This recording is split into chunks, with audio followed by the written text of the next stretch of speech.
ಶಿವಮೊಗ್ಗ ನಗರದ ಕುವೆಂಪು ರಂಗಮಂದಿರದಲ್ಲಿ ಇವತ್ತು ರಂಗ ದಸರಾ ಎಂಬ ಕಾರ್ಯಕ್ರಮದಲ್ಲಿ ಇವತ್ತು ಪೌರ ಕಾರ್ಮಿಕರ ದಸರಾವನ್ನು ಆಚರಣೆಯನ್ನು ಮಾಡ್ತಾಯಿದ್ರು. ಅದ್ಭುತವಾದ ಕಲೆ ಇರ್ತಕ್ಕಂಥ ಇವೆಲ್ಲ ಕಲೆಗಳನ್ನು ಹಾಕಿದ್ರು. ಹಳೆಯ ನಾಟಕಗಳ ಒಂದು ಫೋಟೋಗಳನ್ನೆಲ್ಲ ಹಾಕಿದ್ರು. ಇವತ್ತಿನ ದಿವಸ ಭಾಳ ಚೆನ್ನಾಗಿತ್ತು.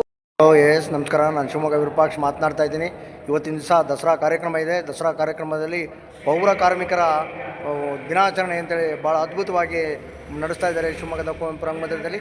ಪ್ರಪಂಚದಲ್ಲೇ ಇದು ಪ್ರಪ್ರಥಮ ಬಾರಿ ಅಂತ ಹೇಳ್ಬೋದು. ಯಾಕಂದರೆ ಪೌರ ಕಾರ್ಮಿಕರ ಬಗ್ಗೆ ಕಾಳಜಿಯನ್ನು ವಹಿಸಿ ಶಿವಮೊಗ್ಗ ಮಹಾನಗರ ಪಾಲಿಕೆಯವರು ಪೌರ ಕಾರ್ಮಿಕರ ದಿನಾಚರಣೆ ಆಚರಿಸ್ತಾ ಇರೋದು ಎಲ್ಲರಿಗೂ ಹೆಮ್ಮೆಯ ವಿಚಾರ. ನಮ್ಮ ಶಿವಮೊಗ್ಗಕ್ಕೂ ಒಂದು ಹೆಮ್ಮೆ ಅಂತ ಹೇಳಿ ನಾನು ಶಿವಮೊಗ್ಗ ವಿರೂಪಾಕ್ಷ ಹೇಳ್ತಾ ಇದ್ದೀನಿ.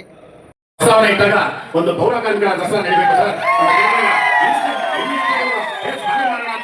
ಒಕ್ಕೂಟದಿಂದ ಎಲ್ಲ MLA ಗಳು, MLC ಗಳು, ಜನಪ್ರತಿನಿಧಿಗಳು ಹಾಗೂ ನಮ್ಮ ಆಡಳಿತ ಅಧಿಕಾರಿಗಳು ಸಹ ಎಲ್ಲರೂ ಸಹ ಮತ್ತೊಬ್ಬರು ಅತಿಥಿಯಾದಂಥ ಶ್ರೀಯುತ ಶ್ರೀಧರ್ ಅವರು ಒಂದು ನಿರ್ದೇಶಕರು, ಬೆಂಗಳೂರು ಮಹಾನಗರ ಪಾಲಿಕೆ ನೌಕರರ ಸಂಘದಂತೆ ಸಂಘ ಬೆಂಗಳೂರು, ಇವರ ಅವಕಾಶ.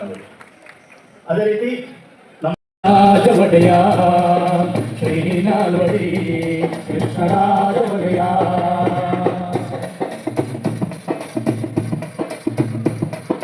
ರಾಜೋಚಿತ ವಿದ್ಯೆಯ ಕಲಿತು ತತ್ವಜ್ಞಾನಿಯಾಗಿ ಆಡಳಿತ ಸೂತ್ರ ಹಿಡಿಯುತ್ತಾ ಸ್ವತಂತ್ರ ರಾಜರಾಗಿ